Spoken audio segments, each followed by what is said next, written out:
تعالي النهارده نعمل مع بعض فطير مشلتت من غير فرن. هنعمله فوق من على البوتاجاز، مورق وطري جدا زي ما انت ما شايفاه كده.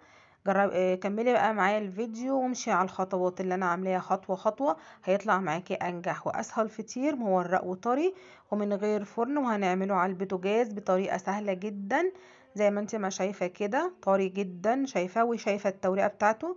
نشوف مع بعض بقى الفيديو وخليكي معايا وكملي معايا الفيديو للنهايه. معانا هنا يا جماعه كيلو من الدقيق، ننزل عليهم بمعلقه سكر وربع معلقه ملح صغيره كده، وهنبدا نعجن بميه فتره من الحنفيه. خلاص، مجرد ما تمسك معانا العجينه كده هننزل عليها بشويه زيت كده. خلاص، هنفضل ندعك كده العجينه مع بعضينا. هنسيبها تريح طبعا 10 دقايق وبعد كده نرجع نشتغل فيها، وهنعملها رول بالطريقه اللي انتوا شايفينها دي كده، وهنبدا نقطعها كده مع بعض كده. حاولوا بقى ايه تخلي القطع كلها متساويه، وهنبدا نمسك قطعه كده ونعملها كده كوره، وهنحطهم كده في حاجه كده، وهنبدا نشتغل في واحده واحده. كورناهم طلعوا معانا بالظبط 5 فطيرات يا جماعه. نص كيلو دقيق بص عمل معانا كام فطيره، 5 فطيرات بالظبط. عايزه تزودي الكميه زودي براحتك. خلاص، هنحط بقى فيهم شويه زيت كده وهنركنهم على بعض، وهناخد واحده واحده نبدا نشتغل فيها. هتبداي تفردي كده في العجينه، هتفرد معاكي بكل سهوله بايديكي كده ومره بالنشابه، وعايزين نرققها على قد ما نقدر يا جماعه. ولو اتقطعت منك اثناء الفرد مش هيجرى اي حاجه يا جماعه، كل ده هيتلم ومش هيبان خالص. حاولي بقى ترققها كده كده اهو زي ما انت ما شايفه.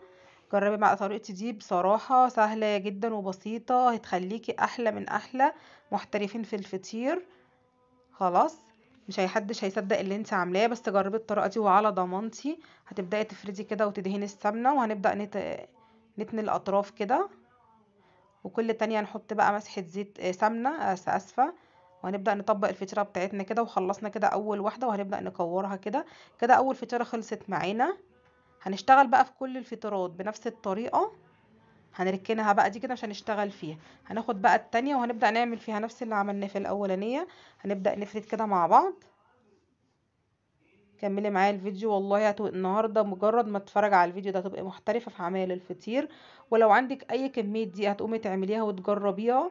ممكن تنفع معاكي عشوه سهله جدا ومش هتاخد معاكي اي وقت وكمان عجنها بسيط. مش بيتكلف اي حاجه. انت بتعجني بميه ومعلقه ملح وذره معلقه سكر وذره ملح اسفه جدا. يعني بصي مقاديرها سهله وما بتاخدش معاكي اي وقت ولا اي مجهود. خلاص خلصنا كده، وهناخد اول واحده بقى اشتغلنا فيها ونبدا نفردها في الصينيه بتاعه الخبيز اللي احنا هنخبز فيها. احنا طبعا اتفقنا ان احنا مش هنخبز في الفرن، هنخبزها على البوتاجاز يا جماعه على نار هاديه كده، وهنبدا نحطها نرش رشه سمنه كده خفيفه. وايدك فيها كده مجرد ما تاخد اللون هنقلب الفطيره من الناحيه التانية. هتبدا ايه بقى تقلبي فيها يمين مره كده ومره كده لغايه ما تاخد معاكي اللونين. خلاص، تاخد اللون الكويس اللي انت تحبيه وتفضليه، وخليكي واقفه لها ما تقعدلهاش علشان دي ممكن تتحرق منك. خلصنا اول واحده اهو، خدنا بقى التانية زي الاولانيه ما عملناها اهي. بصي ما بتاخدش وقت خالص على البوتاجاز على نار اقل من الوسط يا جماعه، وايدك فيها باستمرار زي ما انت ما شايفه كده. بصي خلصناه في ثواني وما خدش معانا اي وقت. طبعا نغطي اللي احنا طلعناه علشان ما ينشفش معانا. وخلصنا ال5 فطيرات بتوعنا بالنص كيلو دقيق، كميه حلوه بالنص كيلو زي ما انتم ما شايفينه كده. عشوه حلوه مع طبق العسل بتاعك. ويا ريت بقى لو عجبك الفيديو ما تنسيش تحط اللايك، ولو انت جديده معايا واول مره تشوفيني يا ريت تشتركي معايا في القناه، واشوفكم بخير.